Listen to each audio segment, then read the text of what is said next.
Chers amis, bonjour. Nous sommes le vendredi 17 juin 2022. Il est 7 heures. Quelques news de l'Arménie, de l'Artsakh et de la diaspora arménienne.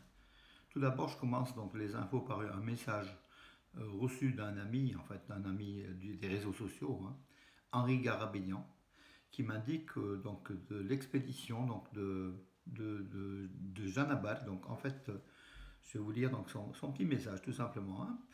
L'expédition Jeanne Abad a pris la route de la mémoire. Parti à pied de Marseille le 29 mai, les musiciens et les membres de la JAF, amenés par Michael Vémian, dudukiste et initiateur du projet, ont suivi la vallée de la Durance et sont actuellement en Italie en direction de Turin, qu'ils atteindront demain, donc aujourd'hui. Parcourant entre 25 et 30 km par jour, ces marcheurs musiciens jalonneront leur périple de concerts et de musique traditionnelle arménienne dans les grandes villes traversées. Ce voyage hautement symbolique se veut une marche pour la paix et la mémoire, doublée d'un défi sportif solidaire, puisque tous les dons récoltés seront reversés aux œuvres caritatives en Arménie. Après avoir traversé le sud-est de la France, ils traverseront l'Italie, la Grèce, puis l'Arménie, où ils sont attendus à partir du 8 septembre à Achotsk qui est à la frontière nord de l'Arménie. Voilà. Message de Henri Garabédian. Merci donc pour cela. Ben, écoutez, c'est dit, c'est dit. Le groupe Janabal qu'on avait reçu à Valence il y a de cela un an, même un peu plus d'un an, en pleine période de Covid, mais qui avait fait un concert donc justement dans le cadre de leur tournée en France. C'est une très très belle initiative, donc Janabar. Donc oui, et puis bon, c'est ce soir, mes amis, donc une dernière fois, donc je vous le dis, donc ce soir à 20h30, MJC Jean Moulin, salle Chenevier qu'on climatisera bien sûr par rapport à la chaleur. Donc sur l'histoire de l'Arménie, quelques questions et réponses par thème. Voilà, avis aux amateurs d'histoire, avis à ceux qui s'intéressent à la culture de l'Arménie, mes amis. Alors, en information, Nicole Pachinian, donc le Premier ministre arménien, a affirmé que Serge Sarkissian et les présidents Kocharian et Sarkissian ont reconnu le Haut-Karabakh comme faisant partie intégrante de l'Azerbaïdjan par le passé. Peut-être c'est une formule qui, pour préparer aussi le peuple à signer à l'accord de paix entre l'Arménie et l'Azerbaïdjan, qui indique que l'Artsakh, le Karabakh, fait partie du territoire de l'Azerbaïdjan, avec une demande d'un statut spécifique pour la sécurité des Arméniens d'Artsakh. C'est une formule que le peuple arménien ne veut pas, ne désire pas, mais peut-être que Pachinian commence par cela, donc en nommant Sarkissian et Kocharian, pour dire que finalement, ce que lui s'apprête à faire, peut-être c'est du même rang, donc ça a déjà été fait avant lui. Voilà. C'est très compliqué, c'est pas très bon pour l'avenir d'Alsar. Voilà. Alors, génocide arménien, le secrétaire général, là c'est la secrétaire générale du Conseil de l'Europe, Maria, alors le nom c'est un peu plus compliqué à prononcer, Maria euh, Buric, oui, elle est croate. Elle s'est rendue au mémorial du génocide arménien hier, a visité le musée de l'Institut du génocide. Voilà. La secrétaire générale du Conseil de l'Europe se trouvait en Arménie en mission, tout simplement, envoyée par Charles Michel, donc le président du Conseil de l'Europe. Entre-temps, donc le bravo aussi à Bagrat, l'évêque Bagrat Galstanian, donc l'évêque du Davouche que l'on connaît, qui était toujours auprès des soldats de l'armée. Donc c'est le primat du Davouche. Il s'est rendu en Artsakh accompagné de Thomas Arakelian qui est un diacre. Et puis comment dirais-je, et Monseigneur Votanes Abramian qui est le primat du diocèse de l'Artsakh.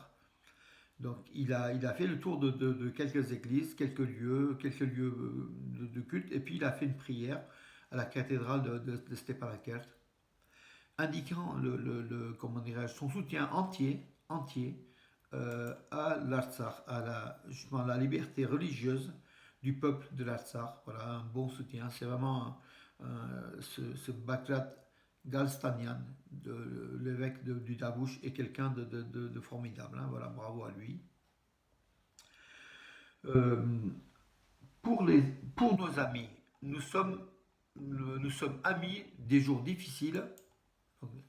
Pour nos amis, nous sommes des amis des jours difficiles. C'est ce qu'a affirmé le président de l'Iran, le président d'Iran, au président de l'Assemblée nationale d'Arménie, donc Alan Simonian, donc qui a reçu donc le président de la République islamique d'Iran, Ibrahim Rissé.